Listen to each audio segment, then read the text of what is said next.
欢迎收看《关键时刻》，我是庄道和。菲律宾宿务的6.9强震，这一震全世界人都吓坏了。他们经历的是一个大型的复合型的灾难。除了一开始震完之后出现死伤之外，它的余震竟然接连有至少379次。接着余震完之后，你看到了洪水带着泥水，还有泥沙，全部都灌到了市区里面。甚至最可怕的是，菲律宾跟印尼的火山就在地震没多久之后，竟然发生了喷发。就是因为这个所谓的喷发的事情，全世界都在想一个事情：难道火环带？我再讲一次，全世界的火环带难道真的要醒过来了吗？为什么说醒过来？因为光是1年之内，规模6以上的地震竟然来到129个，这是非常不寻常的迹象。甚至你可以把这1个月或者这半年的所有地震的情况，你一次看完之后，你会发现，包括在火环带上最北边的俄罗斯勘察加在半岛2个礼拜前才发生了7.8的强震，到昨天的菲律宾6.9的强震，这让我们觉得，难道火环带要醒了吗？这也难怪为什么地震专家会说，现在就是一个地震的活跃期。而在这个全世界的火环带上，大家千万不要忘了，除了有所谓的菲律宾、有印尼、有俄罗斯之外，我们台湾也是在这个火环带上。而现在台湾正在经历一场在跟花莲时间赛跑的救灾行动中。我们都知道，上面的堰塞湖红色警戒都还在，危机都还在，它是经不起下一次的地震。如果在下一次的地震，它的结构本来就非常的松垮，它随时会造成更大的危机。好，我们现在介绍今天的来宾，第一位财经专家黄世聪，大家好；时事评论员张宇轩，大家好；资深媒体人姚慧珍，大家好；商业专家林廷辉，大家好；前气象局地震中心主任郭凯文，大家好；台湾市议员黄敬平，大家平安。好，最后一位是资深媒体人吴正峰，大家好。志彤，我们昨天9月30号的时候，我们看到新闻的时候，到今天吓死了。第一个时间，菲律宾强震发生了。第一个是什么？它是宿务，很多人都会去那边。我专门想到宿务竟然会发生这样的事情。接着画面一出来后，我们真的觉得是一个大型的复合型的灾难，因为它除了地震之外，接着洪水进来了。洪水进来之后没多久，菲律宾跟印尼火山爆发，这让我们想到了，这个就是火环带。真的是要醒过来了吗？没错，今天大家看到最震惊的消息，就是在菲律宾中部的宿务这个岛上面来说，发生这个巨大这个地震。那这个地震来说的话，规模大概是6.9左右的一个规模。那当然了，因为这个菲律宾呢，他们当地的这个建筑物都算是比较没有那么的严谨的一个状况之下，很多死伤就出现了。当地很多教堂啦、马路啦、道路上面大家人心惶惶。但是如同赵和说的，这个地震呢，不是只有地震本身，因为地震之后还造成了包括说像有海水倒灌的这个现象啦，包括说还引发了什么，引动了周边火山的这个爆发，火山都爆发了，让他就联想到说，这不是只有一个地震单一个灾害。为什么这样讲？我们先跟他讲，这一次发生地震的地方就在这个地方，在菲律宾的这个宿务岛上面。但如果你注意到哦，前一阵子勘察家不是也发生一个非常大的这个地震吗？那我们现在点出来这些是什么？最近1年以来的规模6以上的这个地震有129个。那如果你仔细来看的话，太可怕，都在火环带上。这所谓太平洋火环带就是这样的一个火环带，你看都是几乎在这个火环带上面的一个状况。好，那为什么说互相引动呢？你看。今天的这个宿务的这个地震之后，没多久，在印尼的这个爪哇岛上面的泗水呢，出现了一个火山爆发。你看，这都是在火环带上面。那我们为什么要讲火环带呢？因为我们台湾也在火环带上面。对，也就是说，我们这几天都在讲说，我们光复那个上面那个堰塞湖的马泰安的这个堰塞湖呢，它现在还在那个地方。虽然说这个坝顶已经慢慢的这个被侵蚀掉，但是照我问你，如果假设真的台湾这时候再来一个地震的话，那你觉得这个怎么办？垮掉，超级可怕的。所以当然我们地震没办法预测，但是我们要随时留意是不是有这样的可能性。所以来说，我们目前为止要绷紧神经的一个状态。好，那我讲这个复合性的这个灾难之后，当然当地还是持续在地震之中。那火环带是不是被唤醒？你看6以上规模这么的多被唤醒的时候，那台湾129个对，那台湾是不是要更加小心？当然要更加小心。你看当地，除了这个教堂被坍塌之外，马路这个，你看马路这样隆起，然后包括说很多居民呢都没有遇过那么大的地震。到目前为止来说，当地的死亡人数已经升到69个人左右。我们当然希望说死伤不要再往上叠加的一个状况。志总，我们刚刚特别提到这个地震它非常的浅，是。非常非常浅。之后我今天看到这画面，我吓死了。这是他们的这个教堂它一震之后，教堂那边东西全部都倒掉了，是全部都摔下来了。对，没错。好，因为这一次的这个地震深度只有10公里左右，所以当然了，马上表面上造成非常大的这个损害。你看，这是他们的这个教堂，对，他们是它是垮下来的，对，他们是度假这个小镇的班塔岩的一个教堂。我们刚才讲，事实上以外国的建筑物里面来说，教堂绝对是最坚固的。为什么？因为它要这个供奉上帝。那这个菲律宾人非常信这个天主教，所以他们的教堂都是建筑的非常的稳固，就没像你教堂这样震一震之后，教堂上面的塔楼呢就掉下来，对，掉下来。你看这个出现这样的局面。另外一个，我们在看当地民众很多人都懵了，因为他们也很少遇到这么大规模。虽然说当地有地震，他们也很少遇到这么大规模的这个地震。他们第一个时间，你看这人家骑在桥上面，就骑在桥上面的时候，正好你知道吗？他们骑在桥上面，后来变成怎样？他好像我们在讲这种所谓的这个摇桥，你看很多人就突然之间停下来。为什么停下来？你看这个镜头就摇了，对，镜头已经跟你讲，我在摇成这样，你看，如果你看到这个状况，你看，可见当时6.9的地震到底多大？你看连这个骑士他都站不住，他赶快去摸周边的这个铁桥，把它扶住，不然的话他完全站不稳的这个状况。好，那我们看，事实上民众来说，当然都是非常的惊恐。如果除了这个记录器之外，我们如果看路上所有人的这个反应来说的话，都完全是吓到。你看，很多人都懵了，不知道怎么回事。你看，还有人原本只是轻轻的震，结果晃得非常非常大，全部都抱在一起了。对，他们害怕到，你看大家这个镜头前面有几个人完全抱在一起，对，你看抱在一起，他们害怕。那你看狗狗也跑过去，它也是非常惊慌失措的样子，每一个人都是非常的惊恐的一个状况。你看这个人走回家里面也是一样，走回家了没多久之后，突然之间就这个晃动成这样，你看，对，他也是有点懵了。那你看狗也是非常的惊恐，你要赶快跑出去啊！这个房子没有那么坚固，恐怕会有倒塌的这个情形。所以你看。这就是在第一个时间、第一个视角的这个，我们看到说当地菲律宾人非常惊恐的这个画面。那这是什么？这是他们饭店。对，那他们饭店应该建筑物就跟这个钢筋水泥的建筑物啊，他们当时正在走秀。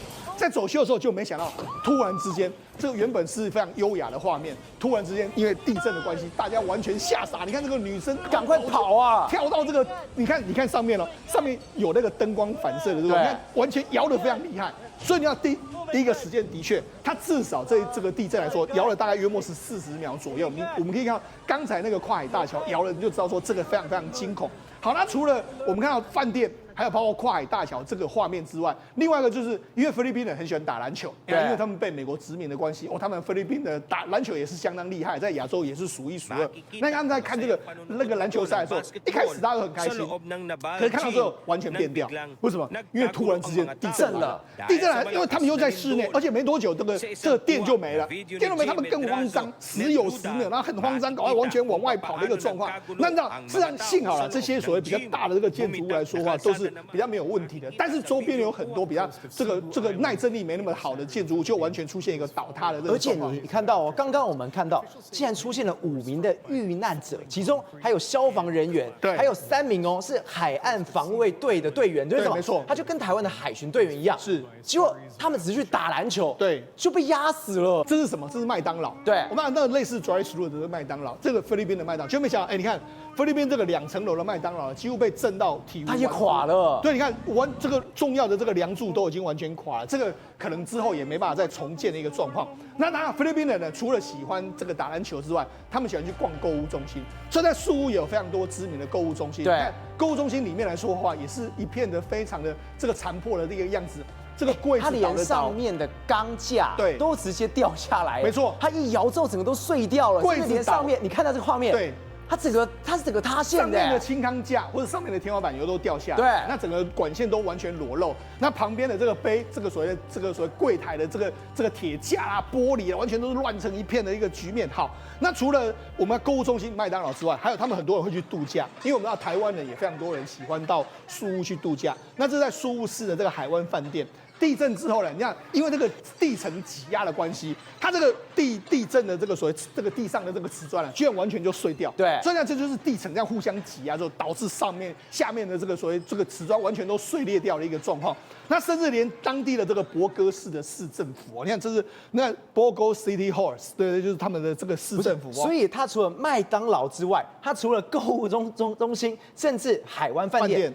他连市政府都要赶快说，我都快完蛋。对，你看这画面太吓人了，对，这个完全都掉了。对，没错，你看这是市政厅的这个相关的这个名字，那当然是他们的门面。你看这个梁柱都已经外露了，那甚至上面已经有点坍塌，所以看起来的话，他连那个柱子都要断了吧？对，那都是它的支撑柱都出现这样的状况，所以你就知道，事实上这一次对菲律宾当地造成非常大的灾难。那我们就讲，除了这个所谓地震本身之外，因为我们知道事实上。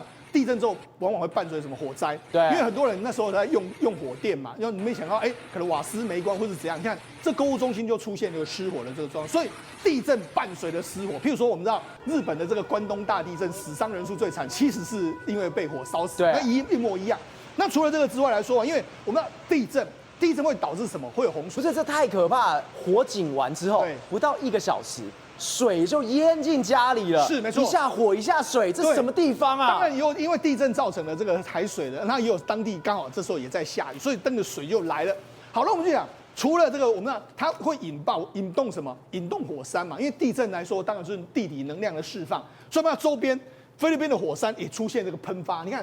同时之间就出现没多久就出现一个喷发的这个状况，太可怕了吧？对，因为互相引动嘛。好，那我们就讲，除了这个菲律宾的火山在引动之外，我们现在看到这个画面，是在什么？苏巴亚，就是我们知道的泗水。对，那泗水事实上是在爪哇岛，距离菲律宾有一段距离哦。就没有，它也因为这个地震没多久之后，它也发生了这个地震。它的地震是比较小，但是因为地震比较小之后，没想到它也出现一个火山喷发的这个状况。对。这两个地震会不会有关联，我们也不清楚。不过就是你看，因为他们都在火环带上面，所以这个人觉得毛骨悚然。就是菲律宾一个地震没多久，印尼也出现一个地震，这样互相的这样，而且都有火山喷发的这个局面。那好，那我们讲除了这些之外来说，因为当然最困难的其实都是灾后重建，对，跟我们台湾一模一样，灾后重建都非常非常的困难。好，那因为当地的宿务这个地方呢，他们的医疗的这个所谓状况没有像台湾这么好，所以呢，很多人就是这样。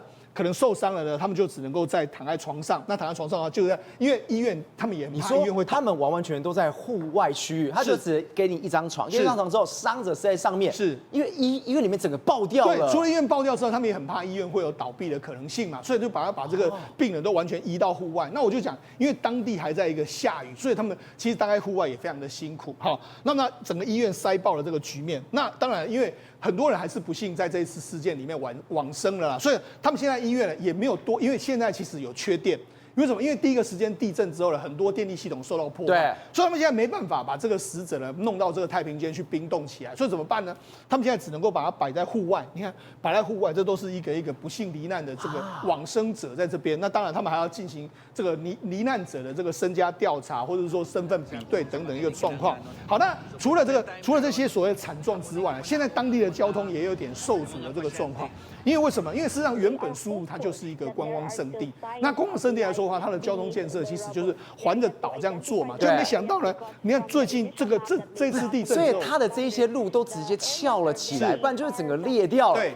它等于是我们刚刚讲哦，它已经有300多次的余震。对，如果再震的比较大一点，这路真的可能就直接裂开了。对，没错。当地的这个交通呢，因为我们他们大部分都是用这个所谓公路为主，就没看当地不论很多地方是有落石，或者说整个路都已经完全路基被掏空、坍方，甚至完全这个马路都已经完全就是已经变形了一大堆。所以现在造成这当地的这个不但是医院不堪负荷，怎么把这些所谓的救难物资送到当地，也变成是一个困难的这个局面。所以我才说。我们要留意哦，我们刚才不是讲吗？菲律宾这件事情跟印尼爆发这件事情，他们都在火环带上面。那对我们台湾来讲，我们台湾花东刚好又是好发地震的这个状况，所以我们要格外留意火环带它进一步的动态。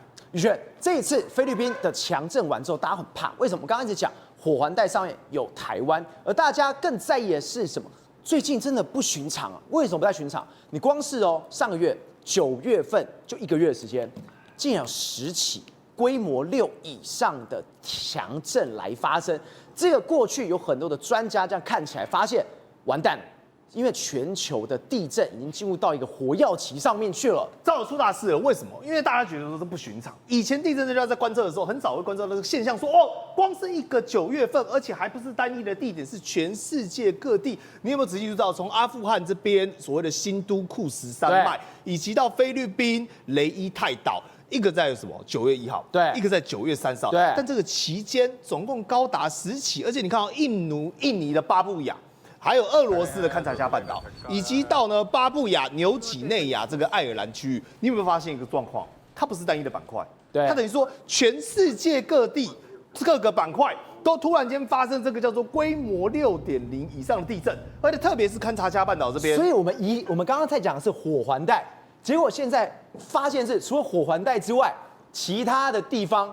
也都醒过来了。对，感觉整个地球好像在翻身一样。我们以前讲说地震叫做地流翻身，太奇怪了吧？感觉整个地流这个已经不翻身了，它可能有跳蚤跳到身上，开始很痒，全身都在动。所以他们科学家就想说，奇怪，怎么会突然好发这么频繁呢？但我跟你讲，还有更恐怖的事情来到了。更恐怖，你知道是什么吗？我们刚才是在讲说整个9月份有10起地震，对不对？你有没有听过有地震震9天的？震9天的，对，怎么连震9天？所以让科学家吓坏，真的哦。他们那时候9月16号的时候就开始在监测，而且你知道震9天是什么吗？不是单一个地点哦，是整个全球。整个地球震9天，他们说从北极到南极哦，所有的地测监测站都监测到说，嘣嘣嘣嘣嘣都有这样像这样一样的一个地震讯号，说怎么会一直震一直震一直震？那刚好科学家伦敦大学就说我们都懵了，为什么？因为他本来跟其他的科学家在串联的时候说，我们这边有地震其他科学家说，对我们这边也有好巧，他们说对啊，而且这个不是你想象中那种什么上下左右不是哦，它很像什么？很像地名。就这个地球一直在变蒙蒙蒙蒙蒙，感觉是这样微微的，所以你看啊，现在这个是它呈现的震波。对，这个震波是怎么会全球都在地震？然后本来想说应该只是偶发事件，就一连震9天，包括英国牛津大学的这个莫哈汉，他都跟你讲说，气候变迁催生这种我们讲前所未见的这种异常极端现象，而且我们过往的这种探测仪器因为它都是属于传统的，所以对他来讲呢，新形态的这个我们讲一直不断变化的这种气候。它能观测能力也非常有限。所以宇轩，你的意思是说，在2023年，就是前2年的时候，9月16号的时候，有一个这个所谓的高频讯号，对，震了整整9天。对，结果科学家去找出答案之外，现在2025年这样一比较下来，这2023年的这地名是一个讯号，对，一个前兆，一个前兆，因为那时候已经不对劲啦。对，那怎么会说一震9天，然后还震了全世界？他们那时候观测，他们就很奇怪，后来有找到原因。各位，你知道原因是什么吗？来，他说后来是40个机构对，68科学家跑去研究，研究完这个原因之后，你知道发现说，原来是因为真的是气候变迁。格陵兰这边有个叫迪克森峡湾的地方，产生的大量的雪崩跟山崩，但这时候就有科学家提出疑问说，不对啊，那雪崩跟山崩，那的确会发生震央啊，但怎么会这么久嘞？后来发现它整个山崩崩下来之后，你知道第一时间掀起什么吗？200公尺的海啸，我再讲一次，200公尺你知道5公尺就可以让一个人灭顶对，200公尺是什么概念呢？高楼大厦都挡不住。然后他说200公尺海啸是1980年最大，后来这些海啸你知道干嘛吗？他就开始打到比如说各个湾各个峡，所以这个湾呢打到之后呢，它又再震回来，又再震回来，所以等于说变成什么？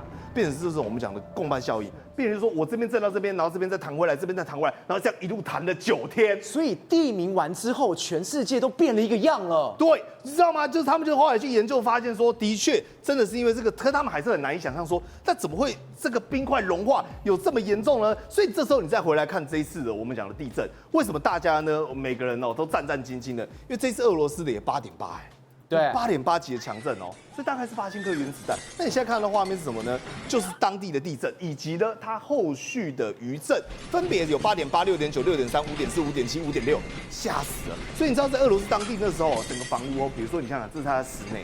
还有人烟囱直接这样邦个就被震垮了，甚至是呢那种卖场的货架，东西全部都东倒西歪，包括跟他的你看家庭里面全部的杯盘狼藉，你会想说发生什么？我们讲世界末日吗？怎么会这么严重？甚至连停车场，一般来讲说地震的时候跑到空旷场合，最可怕的地震就是这种，你明明在空旷的场合呢，都会还有感觉。一般来讲，你如果在外面，有时候地震，人家说刚刚有地震，我在高楼8楼，我感到有感觉，没有，我在外面没感觉。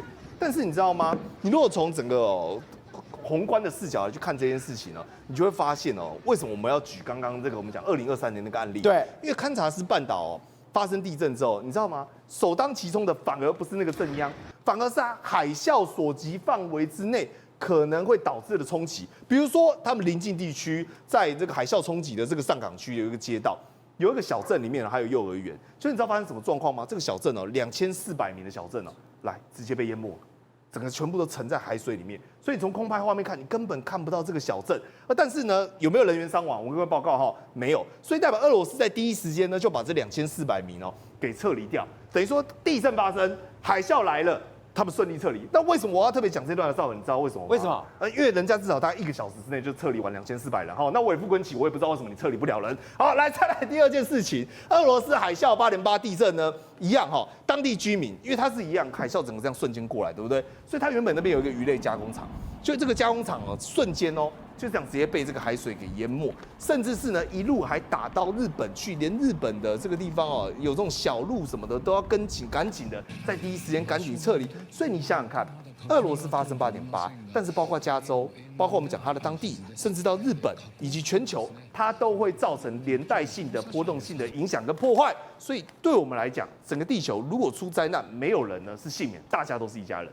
主任，我们上个月在聊的时候，你就有跟我提醒一件事情，你说昭和地震的活跃期是要来，那时候我想说这真的假的，就没想到真的像你说的一样，到昨天9月30号，菲律宾这样的一个事情。而你说现在除了地震的活跃期外，我们更要关注一件事情是什么？我们刚刚讲火环带，除了我们刚刚讲俄罗斯的勘察加半岛之外，印尼之外，我们台湾现在也在火环带上面。如果真的这样子一连串从北到南都已经发生这样的事情，台湾也会发生相关的地震吗？其实我们判断有没有进入活跃期我是从3个不同的那个层面3个不同的那个角度来看。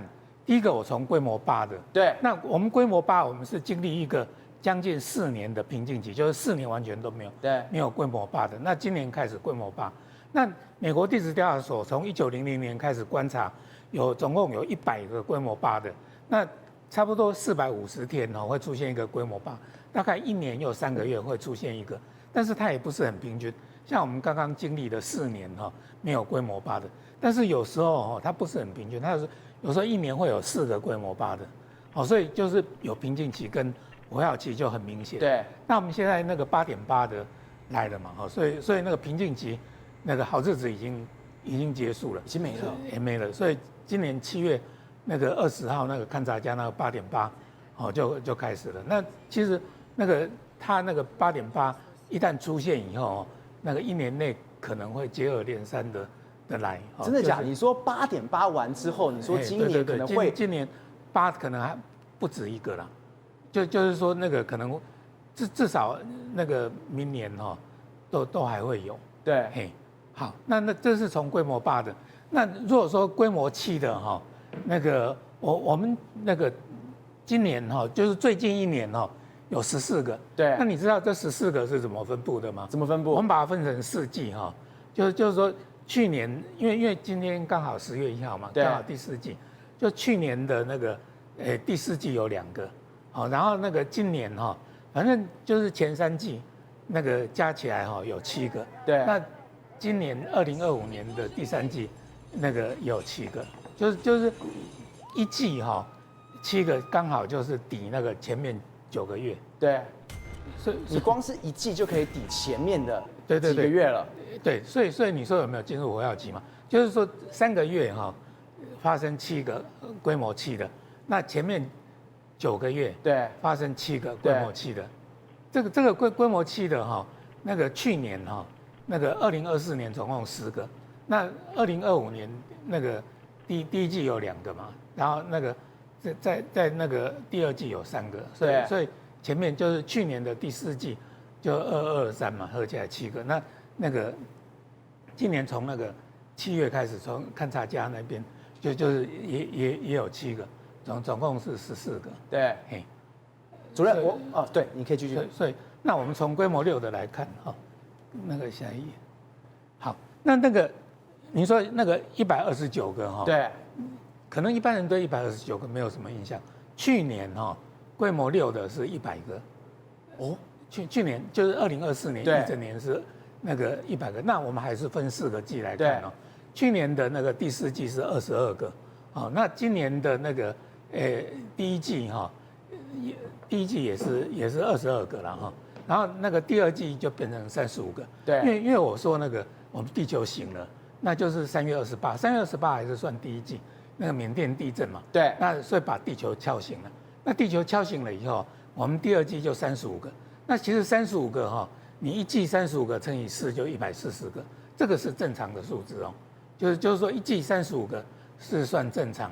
那你知道今年的第3季哈几个吗？51个。51个。哎，如果51个，所以它根本是超出了这个所谓就是完全正常值嘞。对对对。如果你把51个哈乘以4哈，对，假如说未来3季都保持跟今年那个就7到9月这样子的一个节奏去走的话，是200个。好，那个我们台湾哈是那个菲律宾海板块跟欧亚大陆板块那个碰撞嘛。那个菲律宾的话哈，通常人家不讲什么板块，他说这个是一个叫做菲律宾行动带。行动带。对对对，菲律宾行动带，它不是叫做板块，因为它很特殊。它后面没有板块当做靠山，因为这边是南海板块，然后这边是菲律宾海板块，那菲律宾群岛就夹在2个，就菲律宾海沟跟马尼拉海沟的中间。对，嘿，但就是说这边是一个隐没带，这边也是一个隐没带，而且这2个隐没带哦都是超级活跃的那个隐没带，这边造成一个火山带，这边也造成一个火山带，那两边的这个火山都非常的这个活跃。然后在这个整个菲律宾行动带里面哈，有一条那个叫做菲律宾大断层。哦，这个菲律宾大断层一直到吕宋岛，那好在没有到台湾了。哦，就是断掉了。对，不是，那它是一条平移断层。那我们发生地震的这个苏武岛就是在这个在那个菲律宾大断层的那个旁边。哦，对，所以那个这边就发生大地震。